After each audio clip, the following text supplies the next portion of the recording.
दास्तान इश्क की भाग 10। अब तक आपने पढ़ा, राधिका की रसोई पूजन की रस्म अच्छे से हो जाती है। आदित्य के साथ राधिका बाहर घूमने जाती है और उसके प्यार को अपना लेती है। अब आगे।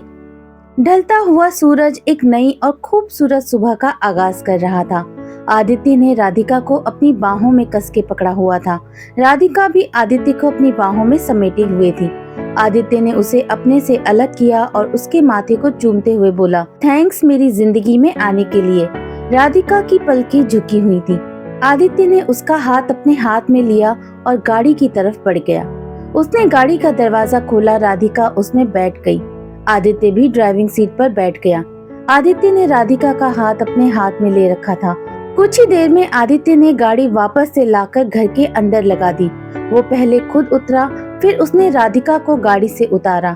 राधिका गाड़ी से उतरकर अंदर जाने लगी तो आदित्य ने वापस से उसका हाथ पकड़ा और उसे अपने साथ आने का इशारा किया। राधिका आदित्य का हाथ पकड़े उसके पीछे चल रही थी। आदित्य ने राधिका को एक जगह लाकर खड़ा कर दिया और उसने 2 बार ताली बजाई। जैसे ही आदित्य ने ताली बजाई, वैसे ही गुलाब की पंखुड़ियां राधिका पर गिरने लगी। राधिका ये देखकर हैरान थी और खुश भी। उसने गिरते हुए फूलों की पंखुड़ियों को अपने हाथ में लिया और उछाल दिया। आदित्य उसको खुश देखकर बहुत खुश था। राधिका ने आदित्य से कहा, ये सब आपने कब किया? आदित्य ने कहा, आपको पसंद आया? राधिका ने थोड़ा एक्साइटेड होते हुए कहा, बहुत, ये बहुत खूबसूरत था। आदित्य बस मुस्कुरा रहा था। चले, काफी देर हो गई, राधिका ने कहा। मन तो नहीं है कि आप जाएं, आदित्य ने उसके पास आते हुए कहा। राधिका वैसे ही खड़े हुए आदित्य को देख रही थी। बोले, आपका मन है जाने का? आदित्य ने फिर पूछा। वो माँ को पता है कि हम आपके साथ हैं, इसलिए जाना पड़ेगा। ठीक है, आप जाएं, लेकिन हमें कुछ रिश्वत तो दें, आदित्य ने कहा। रिश्वत? हाँ। आदित्य ने उसकी इस बात पर उसका हाथ अपने हाथों में लिया और उसे अपनी तरफ खींचा। राधिका एक बार फिर आदित्य के बहुत करीब थी। आदित्य ने धीरे से उसके चेहरे पर आए हुए बालों को उसके कान के पीछे किया, उसके चेहरे को अपने हाथों में लिया और अपने होठों को राधिका के होठों पर रख दिए। ये होते ही राधिका ने अपनी आंखें बंद कर ली। वो वैसे ही खड़ी रही।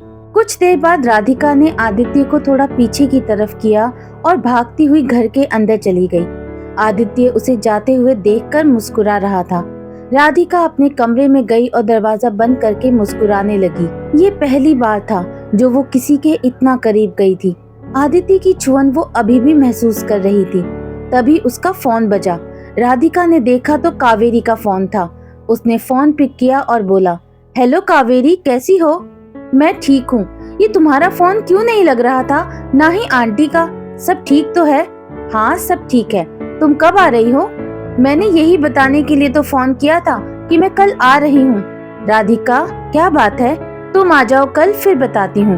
और तुम किशनगढ़ आ जाओ, मैं तुम्हें लेने के लिए भेज देती हूँ किसी को। किशनगढ़? हाँ, अब ज्यादा सवाल मत पूछो, सब जवाब तुम्हें यहाँ आकर मिलेंगे और फोन पर मैं इतना सब बता नहीं सकती। ठीक है, लेकिन तुम लेने किसे भेजोगी? वो हम तुम्हें बाद में बता देंगे। ठीक है, चलो अब बाय। रात को खाने के वक्त राधिका ने शीतल को बताया कि कावेरी आ रही है। उसने आदित्य को कावेरी की सारी बात बताई और पूछा कि क्या वो कावेरी को अपने साथ रख सकती है। आदित्य ने राधिका से कहा, ये घर आपका है, आप जिसे चाहे रख सकती हैं और फिर कावेरी तो आपकी दोस्त है और अब जब उनका कोई नहीं है तो यहीं रहें। हमें भी खुशी होगी, हमें साली साहिबा मिल जाएंगी। आखिर वाली बात आदित्य ने जरा जोर देकर कही। राधिका ने इस बात पर आदित्य की तरफ देखा तो वो नीचे प्लेट पर देखकर खाना खा रहा था। राधिका ने कहा, तो हम ले आए जाकर कावेरी को? नहीं, आप क्यों जाएंगी? हम किसी को भेज देते हैं, वो हिफाजत के साथ उनको ले आएगा। हम चले जाते, लेकिन हमारी मीटिंग है और भुवन हमारे साथ जाएंगे। तो फिर हम किसको भेजें? लाडो, आपका जाना ठीक नहीं है, देवेंद्र जी ने कहा। राजीव को भेज देते हैं। 1 मिनट, कल तो राघव को भी जाना है रायपुर की तरफ ही, उसको बोल देते हैं, वो ले आएगा, आदित्य ने कहा। हम पूछ लेते हैं राघव से। इतना कहकर आदित्य ने राघव को फोन किया। उधर से राघव ने फोन पिक किया और बोला, हाँ आदि, क्या हुआ?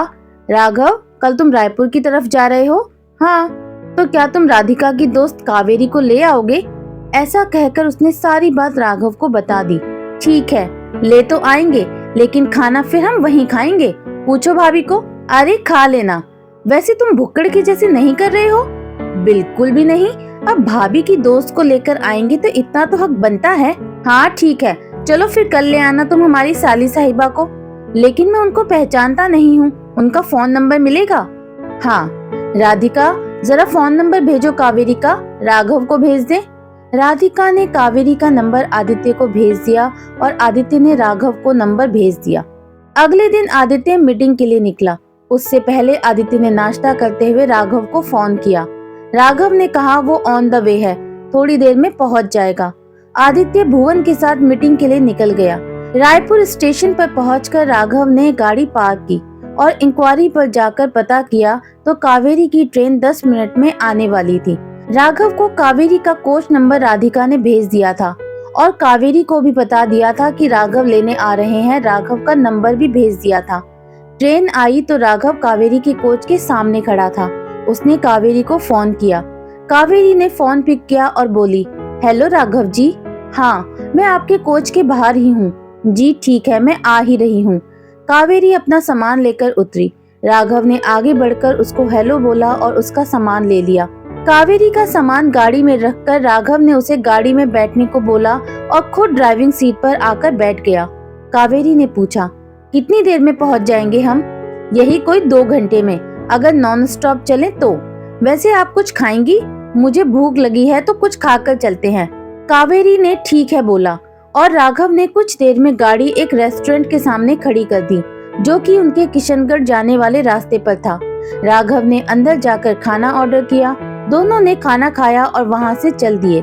कावेरी ने राधिका को बता दिया कि वो लोग 2 घंटे में पहुंच जाएंगे। 2 घंटे बाद राघव कावेरी को लेकर आदित्य के घर पहुंच गया। राधिका बाहर खड़ी हुई कावेरी का इंतजार कर रही थी। जैसे ही गाड़ी रुकी, कावेरी ने गाड़ी का दरवाजा खोला और भागती हुई जाकर राधिका के गले से लग गई। राधिका ने उसे कस के गले से लगा लिया। कावेरी राधिका के गले लगी हुई रोए जा रही थी। शीतल भी तब तक बाहर आ गई थी। उसने कावेरी के सिर पर हाथ फेरा और उसे अंदर ले आई। एक नौकर ने आकर पानी दिया। कावेरी कुछ शांत हुई तो उसने चारों तरफ देखा। उसने राधिका से पूछा, ये किसका घर है?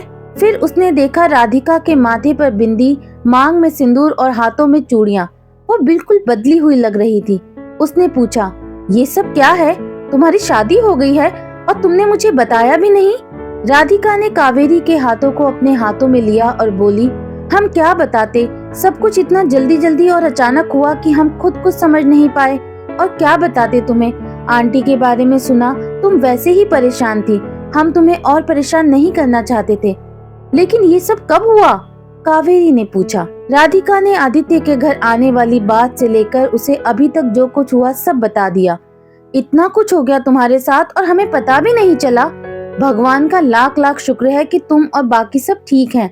वैसे हमारे जीजू है कहाँ? मतलब कुंवर जी हैं कहाँ? वो बाहर गए हैं। राधिका ने कुछ शर्माते हुए कहा तो कावेरी ने कहा, आए हाय, वो बाहर गए हैं? क्या बात है, चुप करो तुम। राधिका ने कहा, भाभी आप सबकी बातें हो गई हों, क्या कुछ खाने को मिलेगा? क्यों नहीं राघव जी, आप बैठे, हम अभी नाश्ता लगवा देते हैं और रात को सब यहीं खाना खाएंगे। हमने काका जी और काकी जी को बुला लिया है। अरे वाह, बढ़िया किया ये आपने। आओ। शीतल ने कावेरी और राघव को डाइनिंग टेबल की तरफ ले जाते हुए बोला। सबने नाश्ता किया और कावेरी को राधिका ने उसका रूम दिखाया और उसे फ्रेश होने को बोला। राघव स्टडी रूम में कुछ काम करने चला गया। उसने आदित्य को बता दिया कि वो ले आया है कावेरी को। शाम तक वीर प्रताप जी और रूपाली भी आ गए। राधिका ने उनको कावेरी से मिलवाया। तब तक आदित्य भी आ गया। कावेरी ने राधिका से पूछा, ये है कुंवर? राधिका ने हाँ में जवाब दिया। राधिका ने कावेरी को आदित्य से मिलवाया तो आदित्य ने कहा, आपका स्वागत है साली साहिबा। कावेरी ने बड़े स्टाइल से धन्यवाद कहा, लेकिन हम आपसे बहुत नाराज हैं। आपने राधिका से ऐसे शादी की कि किसी को कानो कान खबर नहीं हुई, यहाँ तक कि इसने हमें भी नहीं बताया कुछ भी। अब तो ये आप जाने या आपकी दोस्त। हाँ, शादी की पार्टी हम आपको दे देंगे, मंजूर? जी, कावेरी ने हंसते हुए कहा। कावेरी बहुत हंसमुख थी। जल्दी ही वो सबसे घुल मिल गई। राघव बार बार कावेरी की तरफ देख रहा था। ये बात आदित्य ने नोटिस कर ली। उसने धीरे से राघव को कहा, अब वो यहीं रहने वाली है तो देखते रहना आराम से। ऐसे एकटक देखे जा रहे हो कावेरी की तरफ, जैसे उसे अभी भगा कर ले जाओगे। राघव ने आदित्य की तरफ देखा और मुंह बनाकर अपनी आंखें नीची कर ली। आशा करती हूँ दोस्तों कहानी का ये भाग आपको पसंद आया होगा। अगर पसंद आया है तो कमेंट करके मुझे जरूर बताइएगा। अगर आपको ये कहानी पसंद आ रही है तो चैनल को लाइक, शेयर और सब्सक्राइब करना बिल्कुल भी ना भूले। बहुत जल्द मिलती हूँ आपसे इस कहानी के अगले भाग में। तब तक के लिए बाय बाय।